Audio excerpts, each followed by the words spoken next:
대강절입니다.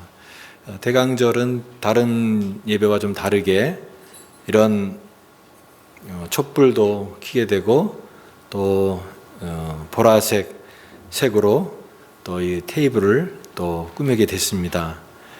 이러한 모든 색깔과 또 촛불이 우리에게 상징하는 그 의미를 우리가 신앙으로 고백하는 것, 그것이 중요한 것이겠죠. 어떤 형식과 의식이 아니라 그것이 의미하는 그 의미를 우리가 삶으로 고백하고 믿음으로 고백하는 것이 대강절을 주신 하나님의 뜻깊은 은혜라고 믿습니다.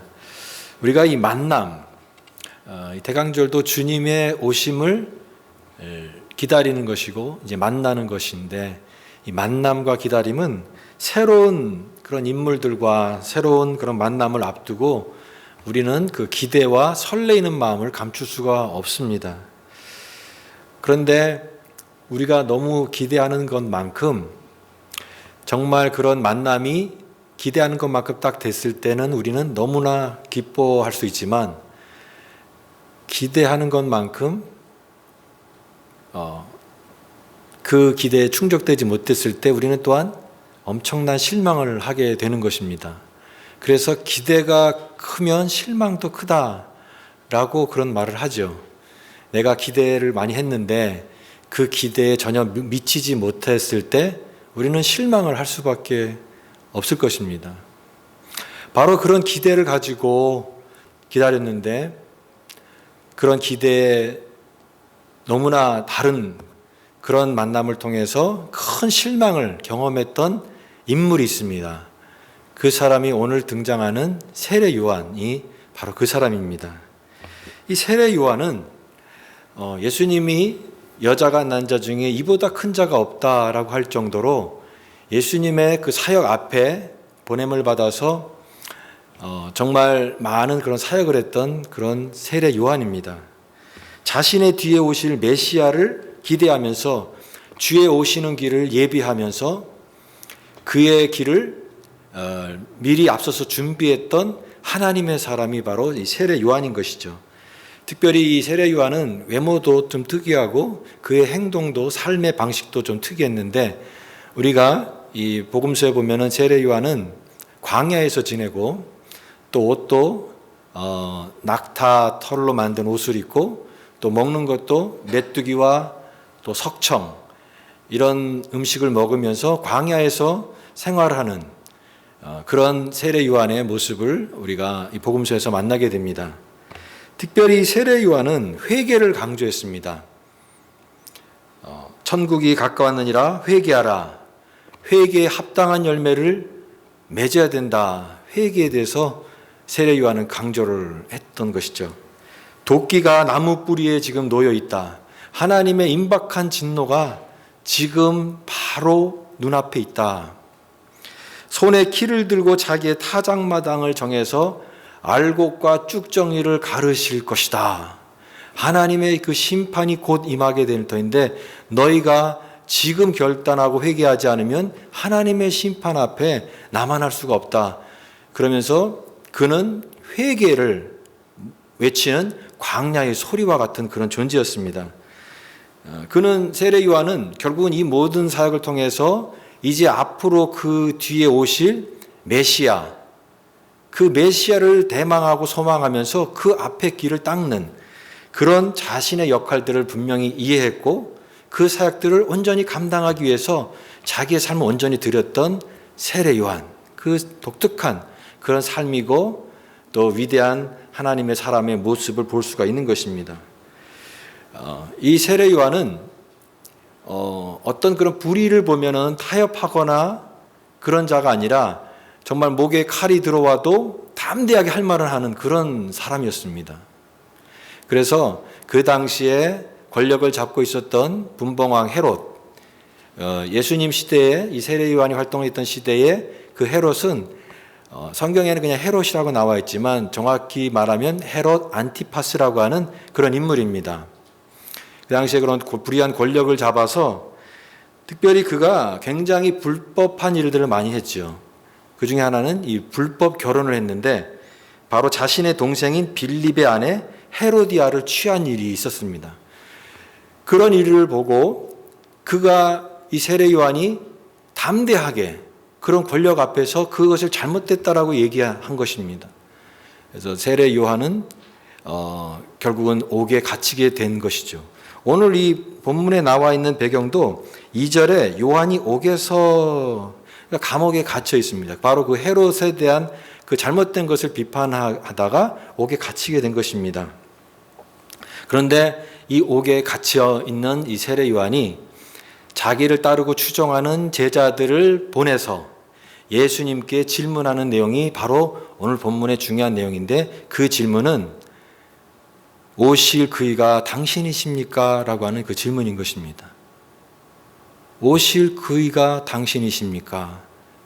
예수님이 바로 자기가 광야에서 선포하고 선언했던 그 예수 그리스도가 바로 메시아가 맞느냐라고 하는 그 질문을 하고 있는 것입니다. 왜냐하면 그는 지금 너무나 많은 실망을 하고 있습니다. 그가 정말 기다렸던 그 메시아가 오긴 왔는데, 기대한 메시아가 왔는데 아무런 변화가 일어나지 않는 것입니다. 불법을 행하는 자들이 벌을 받고 정의가 실현되고 하나님의 어떤 그런 심판이 임해서 이 세상이 완전히 뒤집어지는 그런 일들을 기대하고 그런 메시아의 그런 소망을 가졌는데 아무런 일도 일어나지 않는 그런 상황 속에서 이 요한이 지금 너무나 많은 이 혼란을 겪고 있는 것이죠. 더군다나 지금 이 헤롯의 잘못을 지적했다고 하는 이유만으로 지금 감옥에 갇혀 있는 이런 상황입니다. 지금 그는 이런 모든 것들이 혼란스럽고 그 혼란이 이제는 점점점 이제는 실망으로 바뀌고 있는 그런 상황 속에서 도대체 예수님이 오셨는데 그분이 메시아인 것을 알겠는데 왜 메시아가 왔는데 변한 게 없느냐라고 하는 이 상황에 대해서 그가 지금 힘들어하고 있는 것입니다. 도끼가 나무 뿌리에 놓였다고 선포를 했는데 타작마당에서 알곡과 쭉정이를 가르실 것이다라고 이렇게 담대하게 하나님의 심판을 선포했는데, 메시아로 오신 예수님이 오셨는데 왜 이런 일들이 일어나지 않고, 예수님은 들리는 소문에 의하면 갈릴리 지방에서 가난한 사람들과 같이 다니시고 또 병자들, 병 있는 사람들 병 고쳐주시고 또 그런 정말 그 가난한 그런 어려운 사람들과 같이 사역하시는 그런 소문만 계속 듣게 된다라고 하는 것이죠. 물론 그것이 의미 없는 일은 아니지만 적어도 요한이 기대하는 것은 아니었다라고 하는 것입니다.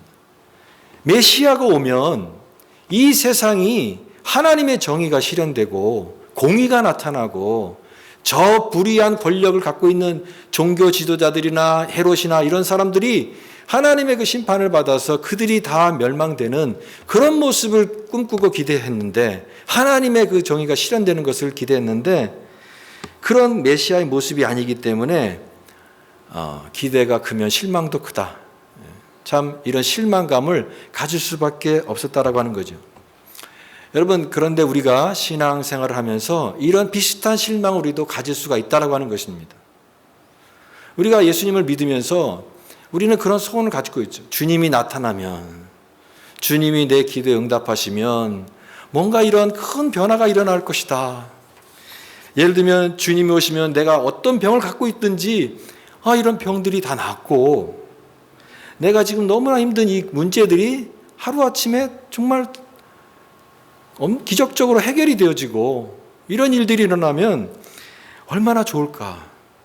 지금도 이 세상 속에는 이렇게 불의한 자들이 득세를 하고 억울한 자들의 억울함이 있는데, 하나님이 살아계시고 하나님이 나타내시고 하나님이 임재하신다면 이러한 세상에 정의가 나타나고 실현이 되고 이런 거짓된 자들이 그 심판을 받게 되는 그런 일들을 우리가 보게 될 때 얼마나 그게 기쁠까. 그런데 그런 일들이 안 일어난다라고 하는 거예요. 여전히 세상은 바뀐 것 같지 않고 여전히 그냥 그대로 흘러가는, 세상이 안 달라진 것 같은 그런 것을 우리가 보게 됐을 때 우리의 믿음에 때로는 회의가 들 때가 있다라고 하는 것입니다. 그런데 여러분, 믿음의 길은 우리가 바라는 방향대로 이루어지는 것이 아니라 사실은 우리의 원하는 대로 되는 그 방향이 아니라 전혀 우리가 기대하지 못하는 그런 길로 갈 수 있다라는 것을 받아들이는데 우리의 믿음이 있다라고 하는 것입니다. 예를 들면 우리는 기도할 때 하나님, 나에게 이거 원하는 것을 주세요.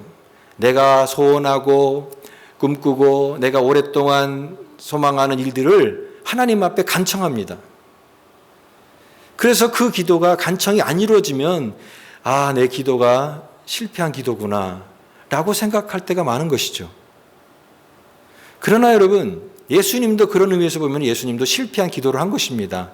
예수님이 겟세마네 동산에서 아버지여, 할 수만 있거든 이 잔을 내게서 옮겨 주옵소서, 그렇게 간청하고 정말 땀이 핏방울이 될 정도로 그렇게 간청하며 기도했지만 예수님의 그 기도는 응답받지 못했습니다. 예수님의 기도가 실패한 기도입니까? 아닙니다.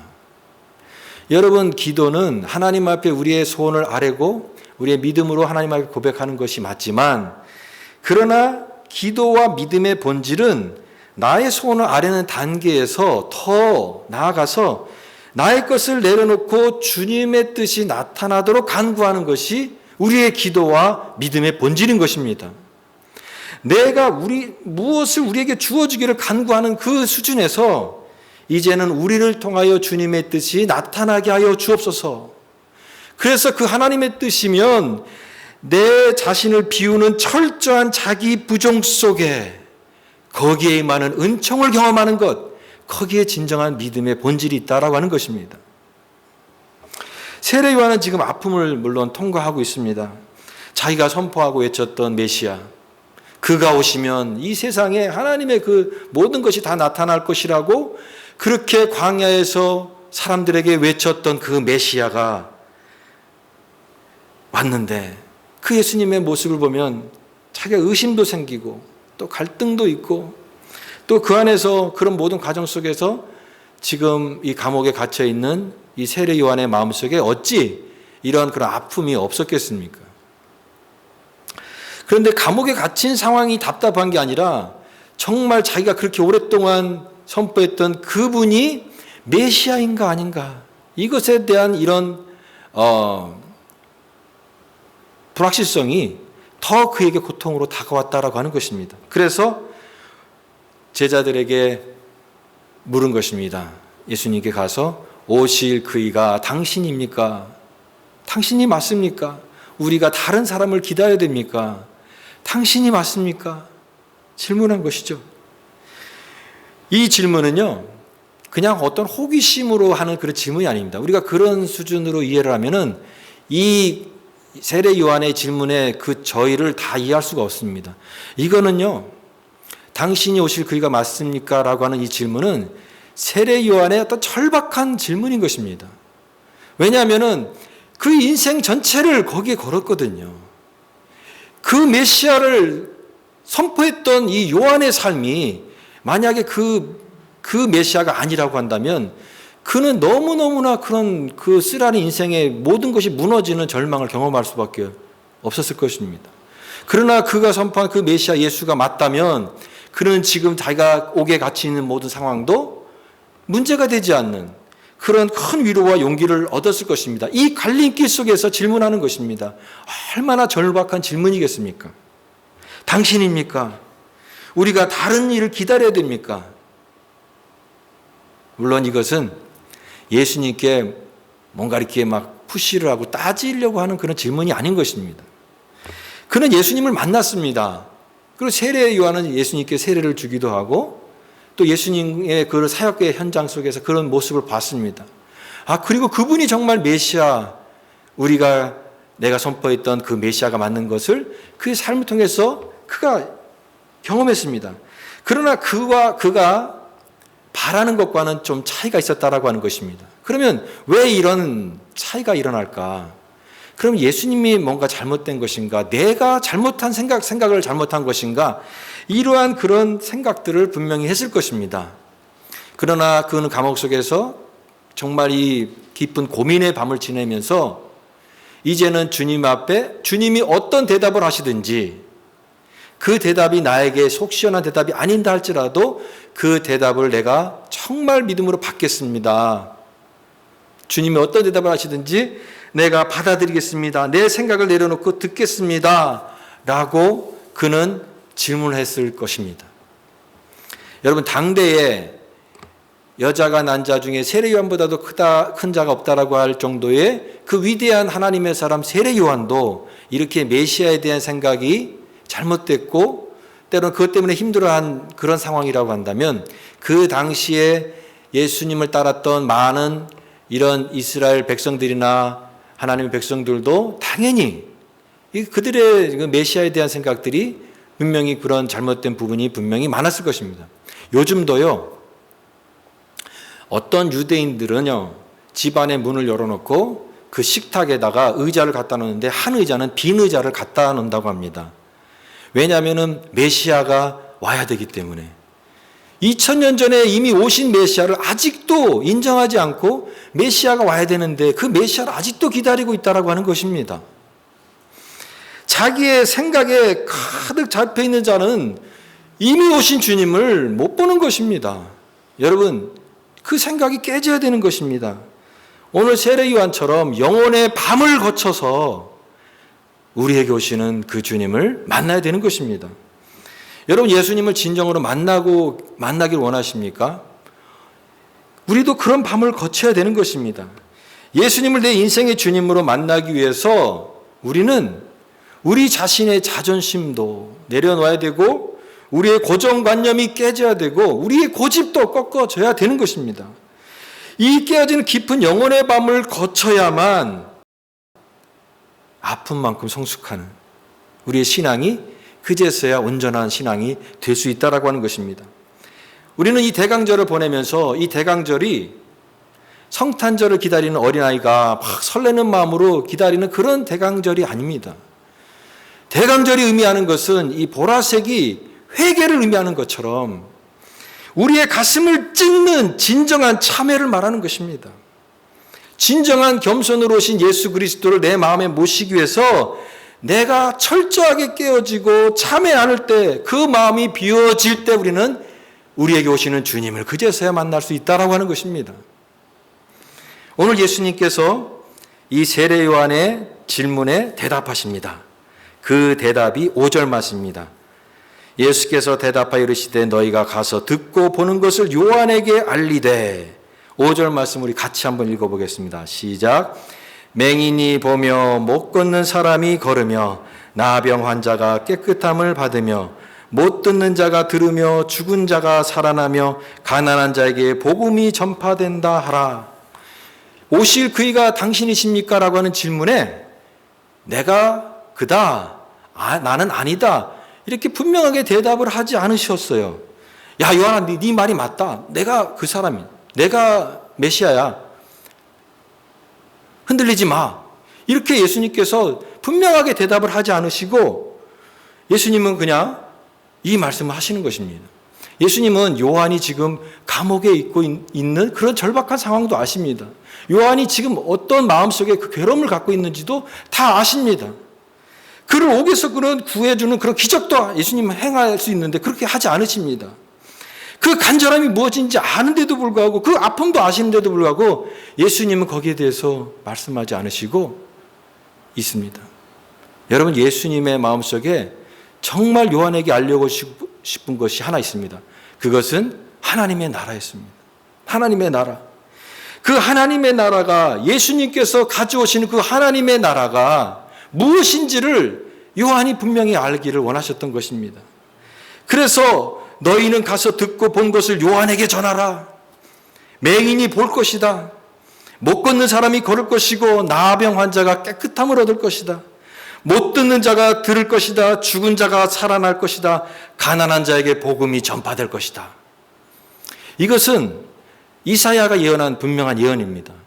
예수님께서 이사야 예언을 인용하심으로써 그 구약의 이사야가 예언했던 그 약속의 성취가 예수님을 통해서 입증됐다라고 하는 것을 통해서 메시아인 것을 일단 증명한 것이고, 두 번째 더 중요한 것은 메시아의 사역이 뭐냐?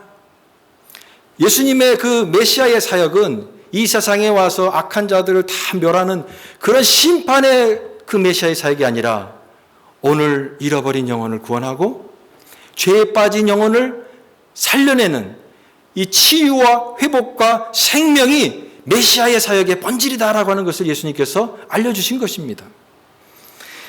물론 이 대답은 요한이 기대했던 정말 이 세상이 바뀌고 악한 자들과 의인이 선명하게 구분이 되고 나타나는 그런 어떤 심판이 아니었습니다. 한꺼번에 모든 세상이 뒤집어지고 변화되는 그런 변화가 일어나지 않았습니다.